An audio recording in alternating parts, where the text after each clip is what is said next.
പാർലമെന്റിന്റെ ശൈത്യകാല സമ്മേളനം ഇന്ന് അവസാനിക്കുകയാണ്. കഴിഞ്ഞ ദിവസത്തെ പ്രതിപക്ഷ അതിക്രമത്തിൽ ഇന്നും സഭ പ്രക്ഷുബ്ധമാകാൻ സാധ്യത. എംപിമാരെ കയ്യേറ്റം ചെയ്ത രാഹുൽ മാപ്പ് പറയണമെന്ന് BJP ആവശ്യപ്പെട്ടു. വിവരങ്ങളുമായി ഗൗതം അനന്തനാരായണൻ ചേരുന്നു. ഗൗതം, നമസ്തേ. ഇന്നലെയാണ് പാർലമെന്റിൽ വളരെ വ്യത്യസ്തമായ സമരപരിപാടികൾ, പ്രത്യേകിച്ചും BJP എംപിമാരെ തള്ളിയിടുന്ന സാഹചര്യം ഒക്കെ ഉണ്ടായി. അതിൻ്റെ ദൃശ്യങ്ങളും വാർത്തകളും ഒക്കെ നമ്മൾ നൽകിയതാണ്. ഇന്നലെ തന്നെ ഡൽഹി പോലീസ് രാഹുലിനെതിരെ കേസെടുക്കുകയും ചെയ്തിട്ടുണ്ട്. ഇന്ന് പാർലമെൻറ്റിൽ ഇതേ തുടർന്നുണ്ടാകുന്ന പ്രക്ഷോഭങ്ങൾ അല്ലെങ്കിൽ അതിൻ്റെ പ്രതികരണങ്ങൾ എങ്ങനെയായിരിക്കുമെന്നാണ് നമുക്ക് പ്രതീക്ഷിക്കാൻ കഴിയുക? ഗൗതം. വിനോദ്, വീണ, നമസ്തേ. ഇന്നിപ്പോൾ പാർലമെന്റിന്റെ ശൈത്യകാല സമ്മേളനം അവസാന ദിവസത്തിലേക്ക് കടക്കുകയാണ്. ഇന്നത്തോടുകൂടി പാർലമെന്റിന്റെ ഇരുസഭകളും പിന്നീട് ബജറ്റ് സമ്മേളനത്തിനായി പിരിയും. എന്തായാലും ഇന്ന് വലിയ തോതിൽ പ്രക്ഷുബ്ധമാകും ഇരുസഭകളും, അതോടൊപ്പം തന്നെ പാർലമെന്റിന്റെ പരിസരവും എന്നതിൽ ഒരു തർക്കവുമില്ല.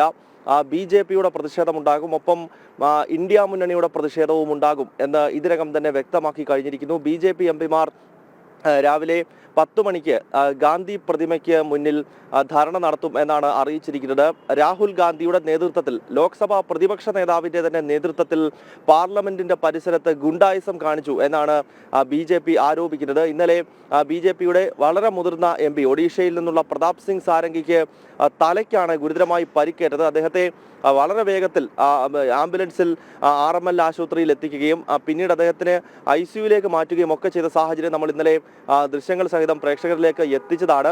എന്തായാലും ഭാരതത്തിന്റെ പാർലമെന്റിൽ മുൻപ് സംഭവിച്ചിട്ടില്ലാത്തതായ ചില കാര്യങ്ങളാണ് ഇന്നലെ നടന്നത് എന്ന കാര്യത്തിൽ സംശയമില്ല. അത്തരം അതിക്രമങ്ങൾക്ക് ലോക്സഭയുടെ പ്രതിപക്ഷ നേതാവ് തന്നെ നേതൃത്വം നൽകി എന്നതാണ് BJP ചൂണ്ടിക്കാണിക്കുന്ന വിഷയം. അതിനാൽ ഇത് വളരെ വേഗത്തിൽ അങ്ങനെ തണുപ്പിക്കാൻ പറ്റുന്നൊരു പ്രശ്നമല്ല എന്നതാണ് BJP എംപിമാർ ചൂണ്ടിക്കാണിക്കുന്നത്. കാരണം പ്രതിപക്ഷ നേതാവ് പിടിച്ചു തള്ളിയതിനെ തുടർന്ന് 2 എംപിമാർ ICUയിലാകുന്നു. അതും 70 വയസ്സ് പ്രായമുള്ള പ്രതാപ് സിംഗ് സാരംഗിക്ക് തലയ്ക്ക് പരിക്കേറ്റാണ് ICUയിലേക്ക് മാറ്റേണ്ടി വരുന്നത്.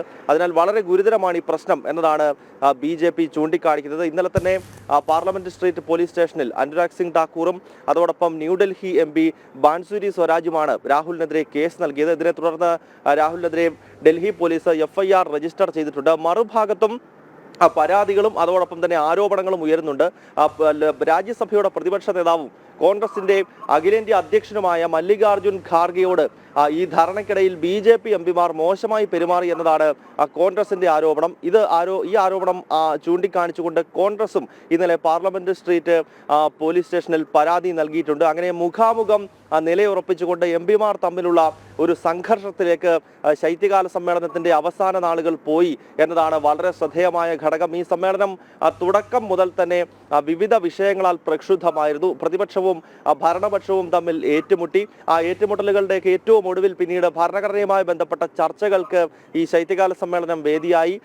ലോക്സഭയിലും രാജ്യസഭയിലും 2 ദിവസത്തെ ചർച്ചകൾ നടന്നു. അതിൽ കോൺഗ്രസിനാണ് ചർച്ചയുടെ അവസാനം വലിയ ക്ഷീണം സംഭവിച്ചത്. അടിയന്തരാവസ്ഥയുടെയും നെഹ്റു പരിവാറിന്റെ കുടുംബാധിപത്യത്തിന്റെയും ഒക്കെ ചരിത്രം പ്രധാനമന്ത്രിയും കേന്ദ്ര ആഭ്യന്തരമന്ത്രി അമിത്ഷായും ഇരു സഭകളിലുമായി പറഞ്ഞത് കോൺഗ്രസിന് വലിയ ക്ഷീണം ചെയ്തു. ഇതേ തുടർന്നാണ് പിന്നീട് വലിയ വാക്പോര് BJPയും കോൺഗ്രസും തമ്മിൽ അംബേദ്കറുടെ പേരിൽ തുടങ്ങിയത്. ഏറ്റവും ഒടുവിൽ അത് ഇന്നലെ നമ്മൾ കണ്ട ഏറ്റുമുട്ടലിലേക്ക് അല്ലെങ്കിൽ സംഘർഷത്തിലേക്ക് എത്തുന്ന ഒരു പശ്ചാത്തലമാണ് ഉണ്ടായത്. എന്തായാലും ഇന്നിപ്പോൾ ശൈത്യകാല സമ്മേളനം അവസാനിക്കുന്ന ഈ ദിവസം വലിയ തോതിൽ ഇരു സഭകളും പ്രക്ഷുബ്ധമാകും.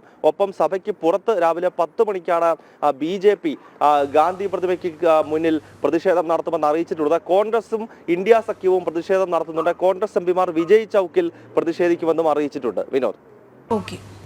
അതെ, വലിയ പ്രക്ഷോഭങ്ങൾ ഇന്ന് നടക്കും. അതിൻ്റെ ഇന്നലെ ഉണ്ടായ സംഭവങ്ങളുടെ പശ്ചാത്തലത്തിൽ ഭരണപക്ഷമായ BJPയുടെ പ്രതിഷേധമുണ്ടാകും.